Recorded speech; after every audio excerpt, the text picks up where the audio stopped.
আসসালামু আলাইকুম রহমতুল্লাহ। সুপ্রিয় জান্নাতুল বাগীর দর্শক মণ্ডলী, আশা করি মহান রব্বুল আলামিনের অশেষ মেহেরবানি ও দয়ায় আপনারা সকলেই খুব ভালো আছেন। প্রিয় দর্শক, আজ আপনাদের বলতে চলেছি আমাদের প্রিয় নবী হযরত মুহাম্মদ সাল্লাল্লাহু আলাইহি ওয়াসাল্লামের যুগের বারাকার জীবনের এক বিস্ময়কর কাহিনী। আশা করি আপনারা সকলেই পুরো ভিডিওটি জুড়ে আমাদের সাথেই থাকবেন ইনশাআল্লাহ। আমাদের প্রিয় নবী সাল্লাল্লাহু আলাইহি ওয়াসাল্লামের পিতার নাম আব্দুল্লাহ। তিনি একদিন মক্কার বাজারে গিয়েছিলেন কিছু কেনাকাটার জন্য। এখানে বলে রাখা ভালো, তখনকার যুগে দাস দাসীদের বিক্রি করা হতো। তো আমাদের প্রিয় নবীর পিতা আব্দুল্লাহ এক জায়গায় তিনি দেখলেন এক লোক কিছু দাস দাসী নিয়ে রাস্তার পাশে দাঁড়িয়ে বিক্রি করছেন। তিনি লক্ষ্য করলেন সেখানে দাঁড়িয়ে আছে একটা ছোট্ট 9 বছরের কালো আফ্রিকান আবিসিনিয়ার মেয়ে। মেয়েটিকে দেখে তখন আব্দুল্লাহর মনে অনেক মায়া হলো, কারণ মেয়েটি অসহায় দৃষ্টিতে তাকিয়েছিল আব্দুল্লাহর দিকে। তখন আমাদের প্রিয় নবীর পিতা আব্দুল্লাহ ভাবলেন আমিনা ঘরে একাই থাকেন, মেয়েটি পাশে থাকলে আমিনার একজন সঙ্গী হবে। এই কথা ভেবে তিনি মেয়েটিকে কিনে নিলেন।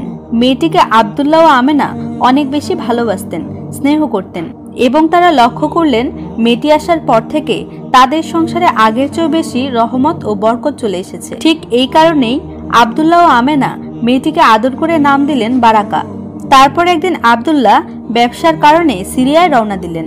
প্রিয় নবী সাল্লাল্লাহু আলাইহি ওয়াসাল্লামের মাতা আমিনার সাথে সেটাই ছিল তার শেষ বিদায়।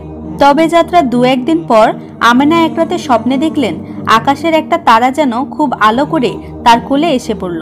পরের দিন ভোরবেলা তিনি বারাকাকে এই স্বপ্নের কথা বললেন। উত্তরে বারাকা মৃদু হেসে বললেন, আমার মন বলছে আপনার একটা সুন্দর সন্তানের জন্ম হবে।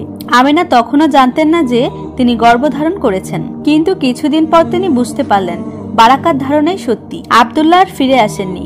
সিরিয়ার পথেই তিনি মৃত্যুবরণ করেন। আমিনার সেই বিরহ ও কষ্টের সময়ে বারাকা ছিলেন তার একমাত্র সবচেয়ে কাছের সঙ্গী। এক সময় আমিনার অপেক্ষা শেষ হয় এবং তিনি জন্ম দিলেন আমাদের প্রিয় নবী হযরত মুহাম্মদ সাল্লাল্লাহু আলাইহি ওয়াসাল্লামকে। শেখ উমর সুলাইমানের বর্ণনা অনুযায়ী সর্বপ্রথম আমাদের নবীকে দেখার ও স্পর্শ করার সৌভাগ্য হয়েছিল যে মানুষটির, সেই হলো এই আফ্রিকান কৃতদাসী ছোট্ট কালো মেয়েটির। আমাদের প্রিয় নবীকে নিজ হাতে আমিনার কোলে তুলে দিয়েছিলেন আর আনন্দে ও খুশিতে বলেছিলেন, আমি কল্পনায় ভেবেছিলাম সে হবে চাঁদের মতো, কিন্তু এখন দেখছি সে যে চাঁদের চেয়েও আরো অনেক বেশি সুন্দর। এই হলো সেই বারাকা। নবীজের জন্মের সময় তার বয়স ছিল 13 বছর। ছোটবেলায় শিশু নবীকে আমিনার সাথে যত্ন নিয়েছেন, গোসল করিয়েছেন, খাওয়াতে সাহায্য করেছেন, আদর করে ঘুম পাড়িয়েছেন। মৃত্যুর সময় আমিনা বারাকার হাত ধরে অনুরোধ করেছিলেন তিনি যেন তার সন্তানকে দেখে শুনে রাখেন। বারাকা ঠিক তাই করেছিলেন। মা বাবা দুজনকে হারিয়ে ইয়াতিম নবী চলে এলেন দাদা আব্দুল মুত্তালিবের ঘরে। উত্তরাধিকার সূত্রে নবী হলেন বারাকার নতুন মনিব। কিন্তু আমাদের প্রিয় নবী একদিন বারাকাকে মুক্ত করে দিলেন।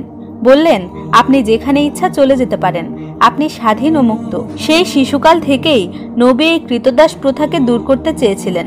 বারাকা আমাদের প্রিয় নবীকে ছেড়ে যেতে রাজি হলেন না, রয়ে গেলেন। মায়ের ছায়া হয়ে পাশে থেকে গেলেন আমাদের প্রিয় নবীজির। এমনকি নবীজির দাদা তাকে বিয়ে দেওয়ার জন্য বেশ কয়েকবার চেষ্টা করেছিলেন, কিন্তু তিনি কিছুতেই রাজি হলেন না। তার একই কথা, আমি আমিনাকে কথা দিয়েছি আমি কোথাও যাব না। তারপর একদিন খাদিজা রাদিয়াল্লাহু তাআলা আনহার সাথে নবীজির বিয়ে হলো। বিয়ের দিন রাসূল সাল্লাল্লাহু আলাইহি ওয়াসাল্লাম খাদিজা রাদিয়াল্লাহু তাআলা আনহার সাথে বারাকাকে পরিচয় করিয়ে দিলেন। প্রিয় নবী বললেন, উনি হলেন আমার মায়ের পর আরেক মা। বিয়ের পর রাসূল সাল্লাল্লাহু আলাইহি ওয়াসাল্লাম একদিন বারাকাকে ডেকে বললেন, উম্মি, আমাকে এখন দেখাশোনা করার জন্য খাদিজা আছেন, আপনাকে এখন বিয়ে করতেই হবে। তারপর রাসূল সাল্লাল্লাহু আলাইহি ওয়াসাল্লাম ও খাদিজা রাদিয়াল্লাহু তাআলা আনহা মিলে তাকে উবাইদ ইবনে জায়েদের সাথে বিয়ে দিয়ে দিলেন। কিছুদিন পর বারাকার নিজের একটা ছেলে সন্তান হলো। সেই ছেলেটার নাম রাখা হলো আইমান। এরপর থেকে বারাকার নতুন নাম হয়ে গেল উম্মে আইমান। একদিন বারাকার স্বামী উবাইদ মৃত্যুবরণ করলেন। নবীজি গিয়ে আইমান ও বারাকাকে সাথে করে নিজের বাড়ি নিয়ে আসেন এবং সেখানেই থাকতে দিলেন। কিছুদিন যাওয়ার পর নবীজি একদিন বেশ কয়েকজন সাহাবীকে ডেকে বললেন, আমি একজন নারীকে জানি যার কোনো সম্পদ নেই। তিনি হলেন বয়স্ক এবং তার সাথে একটা ইয়াতিম সন্তান আছে, কিন্তু তিনি জান্নাতি। তোমাদের মধ্যে কেউ কি একজন জান্নাতি নারীকে বিয়ে করতে চাও? এ কথা শুনে জায়েদ ইবনে হারিসা রাদিয়াল্লাহু তাআলা আনহু নবীজির কাছে এসে বিয়ের প্রস্তাব দিলেন। প্রিয় নবী তখন উম্মে আইমানের সাথে কথা বলে বিয়ের আয়োজন করলেন। বিয়ের দিন রাসূল সাল্লাল্লাহু আলাইহি ওয়াসাল্লাম জায়েদকে বুকে জড়িয়ে আনন্দে ও ভালোবাসায় ভেজা চোখে কান্না জড়িত কণ্ঠে বললেন, তুমি কাকে বিয়ে করেছো জানো জায়েদ? তখন জায়েদ রাদিয়াল্লাহু তাআলা আনহু বললেন, হ্যাঁ, আমি উম্মে আইমানকে বিয়ে করেছি। প্রিয় নবী সাল্লাল্লাহু আলাইহি ওয়াসাল্লাম তখন বললেন, না, তুমি বিয়ে করেছো আমার মাকে। সাহাবীরা বলতেন, রাসূল সাল্লাল্লাহু আলাইহি ওয়াসাল্লামকে কখনো খাওয়া নিয়ে জোর করা যেত না, তিনি সেটা পছন্দ করতেন না। কিন্তু উম্মে আইমান একমাত্র নারী যিনি রাসূল সাল্লাল্লাহু আলাইহি ওয়াসাল্লামকে খাবার দিয়ে খাও খাও বলে তাড়া দিতেন। খাওয়া শেষ না হওয়া পর্যন্ত তিনি প্রিয় নবীর পাশেই বসে থাকতেন। নবীজি মৃদু হেসে চুপচাপ তখন খেয়ে নিতেন।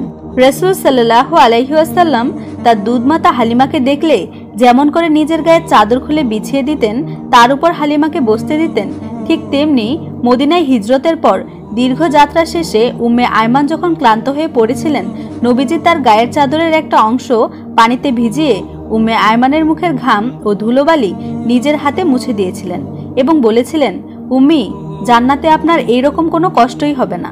নবীজি মৃত্যুর আগে সাহাবীদের অনেক কিছুই বলে গিয়েছিলেন। সেই সব কথার মধ্যে তিনি উম্মে আইমানের কথাও বলেছিলেন।